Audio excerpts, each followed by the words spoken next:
Now let's get it started. Let's get it started.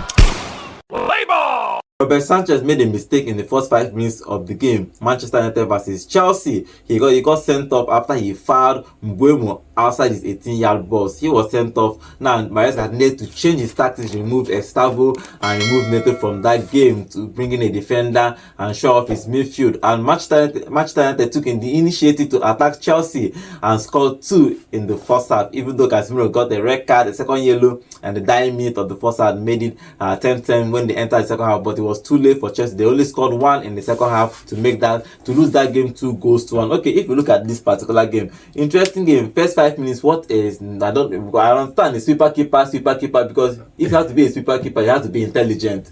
He made a schoolboy error and he was sent off first 5 minutes of that game. Classic schoolboy error in that one. I think I don't know what he was thinking, going into that one the way he did, but I don't know what he was thinking, because at the end of the day, he has given Manchester United all 3 points in this encounter. Exactly. Simple, no two ways about it.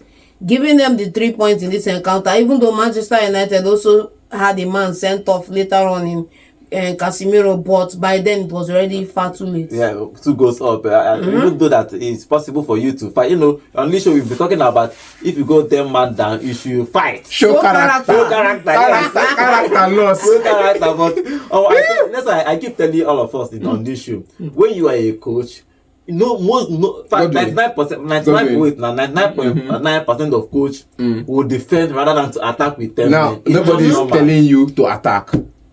And nobody's telling you to defend. The game plan is the game plan. But immediately after the red card, do you know how many subs this man did? 2 subs. 3 subs. He did subs. Palmer got injured. He did got 2. Injured later after 10 minutes. And after 7 minutes, Palmer got injured. And you remove the third person. Yeah. That's 3 subs in the first 25 minutes of the game. That's an awkward way to go. Normally, you do sub. Normally, it's a red keeper for goalkeeper. You have to bring in a new goalkeeper. You take out one of your defenders. Or perhaps one of your midfielders. One of your midfielders. Why would you touch your defense? I think one of your attackers, maybe.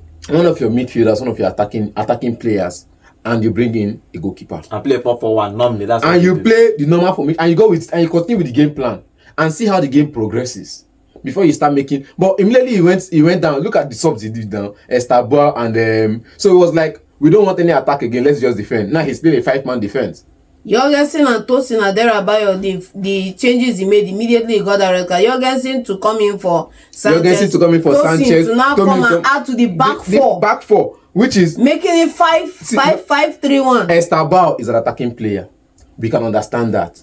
They might take out another attacking threat or a balanced threat to show up your defense. Now we know there was high pressure from Manchester United. We know. But you see this game now, before we went into this game, they were like, Chelsea is going to blow Man United out of the water. I was like, since 2012, they've not won at Old Trafford. But people, all the debates went on. But in this particular game, the game plan was attack. We saw Man United's style of play. We saw the memories lineup of paper. We saw everything. But we want, my God, Chelsea, no excuse for you. But I feel like in this game, you should have kept your starting players.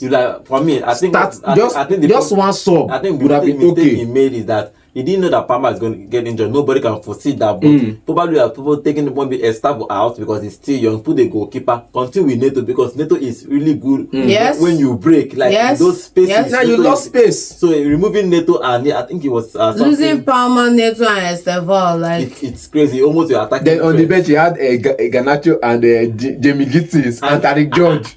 And the commentator went on to say they have options on the bench. Like how? Who is that option? I think Tariq George. I think as I said on this show, most times, 99% of the time, 90% of the time, let me know it's 99% of the time, when you get a red card, you play defensively. Most times. Then you are not praying that your wingers will not be intelligent to exploit spaces. It happens everywhere in football. When Arsenal got a record against Man City last season, everybody criticized Arteta the way they played. They defended. Luckily for them, they scored that one goal and defended with their life. Normally, you are playing against a team that attacks. Yes, that normally you are playing away from home. Yes, Chelsea is playing away from home too. For me, I will not blame Maresca because this is what me as a coach will do. You might, because he might attack and still concede. Godwin, I will have a problem with Maresca if you lost a defender and you went on to bring on another. I will not have a problem with it if you lost a defender and you went on to bring another defender, because that defense won't be open. But you lost a goalkeeper. Just change the goalkeeper. You brought the goalkeeper. Bring another goalkeeper on. Don't touch the defense. Play your former. Play your normal format. Will have been better. Chelsea right now do not. Excuse me. Chelsea right now do not play possession-based football. Is send the ball to the midfield, long ball forward. You are one man down in midfield, because you take somebody up from the midfield to cover the goalkeeping position. Play with your most active wingers. Use the flanks. You don't need to pass through the middle. Well, in all, 2 subs, I think you needed to pass through the middle because Man United lack bodies in midfield. How? Man United lack bodies in midfield. Let's talk. That's the only way they've expected Man United over the past couple of games they've played. Expecting the midfield too. And if Chelsea had gone that route, they might have gotten one ahead. This is not Man City. Well, then again, you look at the way Chelsea set up to play. Taking out Estabao cost them that attacking threat. I think Then again, main man. The both of them are. Do you know, with the presence of Estabao, Dogu was not progressing much. Patrick Chinazekere Dogu was not progressing much. With the presence of Estabao and Pedro Neto, before the red card, Dogu was so after Estabao's takeoff, and you went on to bring out the other guy, Mazraoui. Kind of, if you look at Mazraoui was playing like a proper Mazraoui that we used to compare that if he's playing as a right wing back, he doesn't attack. He was playing as a very, very proper wing back in this game. He was offensive. He was in the opposition's final third most of the game. But that's not Mazraoui we know. Fernandes scored the first goal of the game after they started putting pressure on Chelsea. After, you can talk about Maresca's tactics, but sometimes when you are at the moment, you are thinking at the moment, you need to make a decision at the moment. Sometimes it works for you, sometimes it don't work for you. For example, it almost worked for us the last season, almost before Man City equalized that game. For Maresca, it did not work. They conceded 2 goals. Fernandes scored the first goal. Casemiro scored the second goal. Talking about Casemiro, he got a useless yellow card. You people are down. Your opponent are down. There is no need for you to tackle. It's not even. And again, there's a run. It does not even make sense. To be honest, It's uncalled for. It's uncalled for. You're a senior player. Not just that you're a senior player, a player that everybody is using one eye to mark, because you're on a big salary, on a big wage. If we talk about performance, the performance hasn't been up to par over the last how many seasons. So, but it's 10x that is 10x Ugati. Come on, no, we agree. It's 10x Ugati. Let's see control for midfield. See what they call control for midfield. It's times 20 of Ugati. So senior man, would they respect you? But that red card was on the yellow card. The second yellow card was uncalled for. But I feel like that was a harsh decision from the referee, because it's not what it's not harsh. No, because he made contact with the ball. My own is that common sense will tell you that most times, see, referees want to balance the game. Most times, big game. Now the excuse be that now. I say most times. The first yellow card, the tackle on Enzo Fernandez was not what. No, so I'll ask you let me finish. The first yellow card was a reckless tackle. He shouldn't have gone for that tackle on Enzo Fernandez that got him the Was he aware he got the first yellow card? That's the one.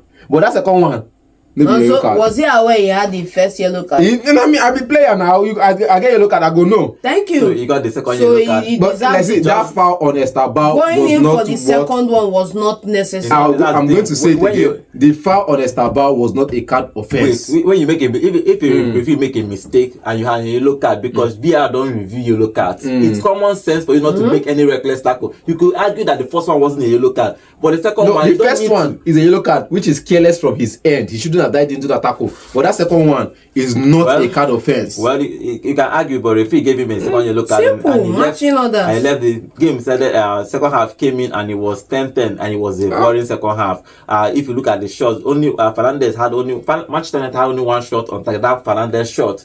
Then the goal for Chelsea gave them that one. Chalobah scored from a lovely cross from James to make it 2-1, but they couldn't get any other look on goal. Manchester United did fantastic, very well in this game to defend and attack sometimes. It was an interesting game altogether, but I won't say that I'm going to judge AMORIM with this win because their opponent are 10 men. But not be 10 men, not be 10 against 10. Why you go talk like that? 10 against 10 and I won. Be coming down. No, it's 10 against 10. No, give Man United their flowers. Yeah, I'm giving There's them no their flower to be given. I'm giving them a flower, but the question is that can he win back-to-back games? Since AMORIM took over Manchester United, they have not won back-to-back Premier League games. So the next game is going to be very important because we said it on this show most times during AMORIM's tenure, he wins big games or actually gets something from big games or even play well, even if he loses. Thank you. But then you go and lose shamefully against smaller teams. Next game is going to be a problem, but in this particular game, his tactics worked after the whole press conference he did before the game and all. He came to this game. Luckily for him, Sanchez got a red card. And his boy started pressing and got that goal. Again, Sesko in that game didn't get enough chances in the first half. He was substituted in the second half so that they can show off. They flick on to get the red card. Yeah. He created the chance to the red card. Give him his credit. No be red card. He created his chance. Okay, he created the chance to he is still goalless in the Premier League. We agree. With how many amongst his starts? Contemporaries. With just one start. Voltmade has scored. With just one start. Voltmade started. Ekitike has scored. With just one start. Haaland has scored. You can argue with Gyökeres has scored. Mbuemo has scored. He was removed in the first half after that red card for them to cut it to comments, for them to show up that midfield. But it was an interesting game for AMORIM. Truthfully, AMORIM needed these 3 points because results have not been going on their way recently, especially losing against that Carabao Cup against this lowly side Grimsby. So he needed these 3 points, especially against a big team, and he got it against Chelsea. But hopefully it's going to be a run of games that he start winning games. Maybe after his runs before this game that he will start winning games. For Chelsea, Maresca, they need to go back to the drawing board to see what they can do because this is their first loss of the season. They are only 3 teams that have not lost a game this Premier League season: Crystal Palace, Liverpool and Chelsea. So Chelsea has lost now. So Maresca need to shuffle and come back stronger because it's very nice. If they want to challenge for the Premier League, they need to start getting all 3 points. But let's see what happens. A fantastic game at Old Trafford. It was pouring rain. The rain was pouring throughout the 90 minutes. But AMORIM tactics worked today. He beat Chelsea's Maresca 2-1.